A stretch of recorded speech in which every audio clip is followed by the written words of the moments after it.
حلقتنا النهاردة عن السجق. هنصنع مع بعض كده السجق في البيت. هنعمل السجق البيتي من الألف للياء. هنعمله كده بطريقة سهلة وبسيطة جدا وحاجة بقى نظيفة وضمناها. أول حاجة كده هنصلي على الرسول ونسمي الله، بسم الله الرحمن الرحيم. معانا كده بقى لحمة مفرومة، مفروم فيها نسبة من الدهون، فرمنا كده فرمة ناعمة. معانا ربع كيلو من الفلفل الأحمر سواء الرومي أو الحامي على حسب ما انت حابة.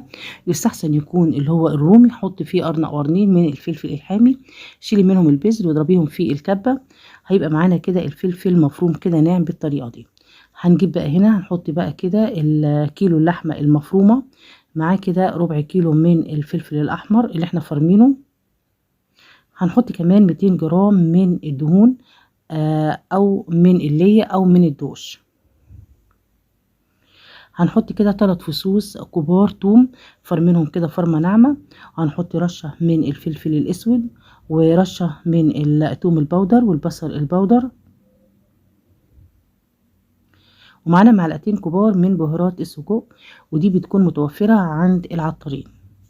كمان خلي بالنا ان بهارات السجق دي بيبقى فيها نسبة من الحرقية، يعني بتبقى حراقة شوية. المهم كده بقى هنعجن كده عجنة كويسة. ده كده معانا الهانك، ده الهانك الضاني زي ما انتوا شايفين، طبعا غسلينه غسلة كويسة مرة واتنين وتلاتة ونقعينه. المهم انا حاطاه في كمية من المية عشان يبقى سهل معانا واحنا بنحطه بقى في قلب الهانك وبنحشيه. هبتدي ان انا افتحه كده من فوق. بعد كده هبتدي ان انا ادخله في الام بدخله كده كويس زي ما انتوا شايفين، وبحاول ان انا اثبته. دخلت منه كده حبة كويسين بالطريقة دي، وبعد كده بمسك الحتة اللي فيها الدخلة بتاعة الهانك، بمسكه كويس وابتدي ان انا احط الخلطة بتاعة السجق في قلب الام، وابتدي ان انا كده بقى ايه، احاول ان انا اضغط وبينزل في قلب بتاعه، وبسحبه بقى واحدة واحدة كده وانزله لتحت.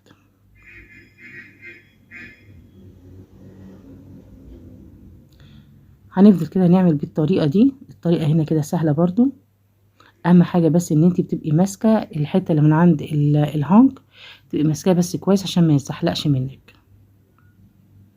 طبعا بسحب كده لتحت.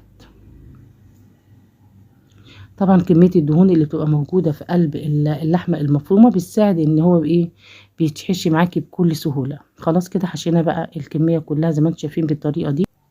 هنجيب بقى كده الممبار بتاعنا عشان نبتدي نقسمه بقى. اول حاجة ببتدي اظبط الطرفين كده يبقى قد بعض، ببتدي اخد من النص بالظبط وببتدي ان انا الفه عكس بعضيه، يعني زي الفيونكة كده بالظبط. هبتدي اقسم الطرفين كده يبقى الجزئين زي بعض، بلفها عكس بعضها دي او دي. بعد كده باخد الاتنين فوق بعض، بعد كده بلفيهم كده لفة، وببتدي ان انا اخد واحدة من طرف من اللي فوق واحطه في قلبيه على طول، بيبقى معاكي بالطريقة دي. الطرفين هنا ببتدي لو فيهم مثلا جزء من لحمة السجق ببتدي ان انا اشيلهم، عشان بس عايزة اعمل هنا عقدة عشان لما يتعلق معانا كده. خلاص انا عملت كده اول واحد، هبتدي اعمل كمان واحد بنفس الطريقة. اول حاجة بظبط كده الكمية اللحمة اللي فيها بيبقى كله بس كده مظبوط. بعد كده بقسم الطرفين زي بعض من المنتصف كده، ببتدي اضغط هنا كده ضغطة. بعد كده ببتدي ان انا الفها عكس بعضيها بحطها. هقسم بقى كده الصابع السجق اللي الطرفين كده يبقوا زي بعض، بدي هنا ضغطة وبدي الناحية التانية ضغطة وبلفها عكس بعضيها. بعد كده باخد الاتنين اديهم لفة، وباخد طرف من اللي فوق ادخله في قلب الطرفين اللي احنا عاملينهم من تحت. هعمل نفس الطريقة دي بنفس نفس الحركة. الطريقة سهلة على فكرة وبسيطة جدا. بعد كده هبتدي اخد الطرفين، هبتدي كده اديهم عقدة، ودي كده هنعمل كل الكمية بنفس الطريقة دي. كده احنا خلصنا الكمية كلها. الخطوة المهمة ان انا لازم اعلق الممبار ده على حامل واحط تحتيه طبق، عشان هينزل كمية من السوائل اللي احنا حاطينها، زي مية كده فيها كمية من السوائل هتنزلها. كل ما هينزل المية اللي فيه هيبتدي ان هو ينشف، وهيبتدي كمان اللون بتاعه هيغمق بقى عن اللون ده كده بالظبط.